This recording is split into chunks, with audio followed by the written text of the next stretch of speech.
Bonjour les enfants, je m'appelle Sandra, merci pour toutes vos questions. Je vais y répondre et vous faire découvrir le réseau des AMAP.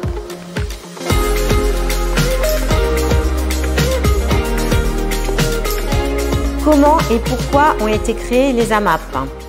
Alors elles ont été créées dans le sud de la France en 2001 par un regroupement de paysans, paysannes et consommateurs et consommatrices qui se sont réunis pour soutenir les paysans et paysannes en consommant sainement des produits locaux.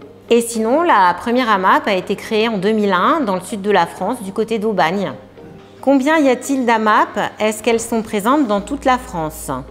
Elles sont présentes dans toute la France, il y en a environ 2000 et sur la région Hauts-de-France, 107.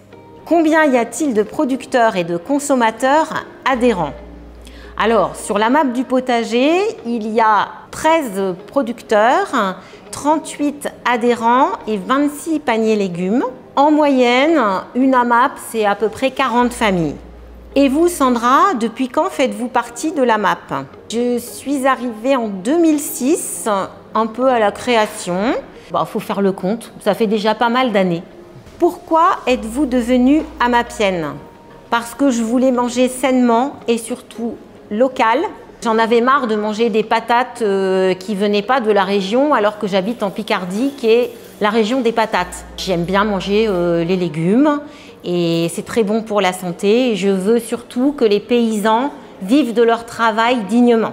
En quoi consiste votre travail à l'AMAP?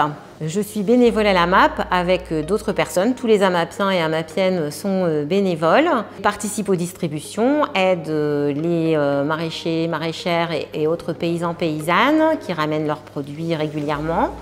On participe à des stands un petit peu partout pour informer de ce mode de consommation et on visite régulièrement les fermes. Savez-vous combien il y a d'inscrits dans la Somme? Il y a 21 AMAP dans la Somme, ce qui représente à peu près 800 familles. Vendez-vous beaucoup de produits? Oui, les produits sont très variés dans notre AMAP en tout cas, et c'est selon les saisons. Donc il y a des produits où les maraîchers, les paysans viennent toutes les semaines, d'autres toutes les 2 semaines, et d'autres comme le miel, les pommes, les sorbets c'est que l'été, et le miel, les pommes, c'est sur l'automne et l'hiver. Produit-on autant de légumes avec l'agriculture bio? Autant de légumes que dans l'agriculture conventionnelle, je suppose que c'est ça la question.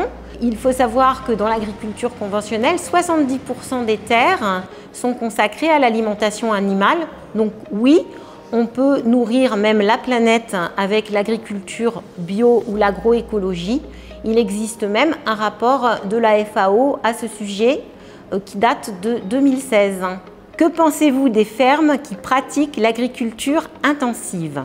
C'était le seul modèle qui existait au sortir de la Seconde Guerre mondiale où il fallait nourrir un maximum de personnes.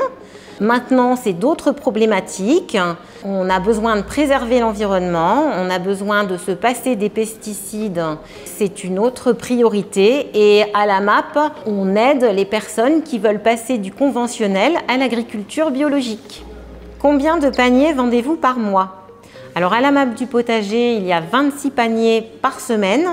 Il s'agit d'un contrat de partage de récolte où on préachète la récolte sur 6 mois par exemple. Et tous les jeudis, pour nous, on vient chercher son panier. C'est un soutien aux paysans et aux paysannes. Est-ce que cela arrive aux producteurs de ne pas pouvoir fournir les paniers? Oui, c'est arrivé quelquefois quand il y a des aléas climatiques. Beaucoup de pluie au printemps par exemple. On n'a pas eu de panier une année pendant 2 semaines.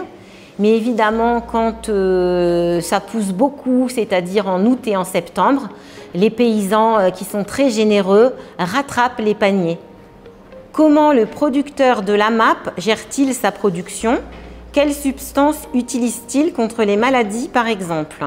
En AMAP, c'est très facile de gérer la production puisqu'on sait à l'avance qu'est-ce qu'il faut faire pousser comme plante, puisque la récolte, on sait par exemple qu'il va y avoir 26 paniers pour notre AMAP sur la saison des 6 mois. Pour lutter contre les maladies, alors il n'y en a pas tant que ça, c'est plus les nuisibles. Donc par exemple des dorifores, qui sont des petites bêtes qui attaquent les pommes de terre, on les enlève à la main. Quand vraiment il y a des petits vers du poireau, et ben, on laisse tomber sa récolte de poireaux et puis on passe à autre chose. C'est la nature qui commande, on va dire ça comme ça. Y a-t-il un équivalent de la MAP dans les autres pays? Il existe des équivalents aux États-Unis, ça s'appelle CSA, au Japon TK. Dans tous les pays dans le monde, il y a l'équivalent des AMAP. Le réseau international s'appelle Urgency. Comment peut-on adhérer à une AMAP? Il suffit d'aller sur Internet et chercher l'AMAP la plus proche, soit sur le réseau AMAP Hauts-de-France en local et pour le national sur le réseau Miramap. On répond et on vient voir directement sur le lieu de la distribution. C'est encore plus simple et beaucoup plus convivial.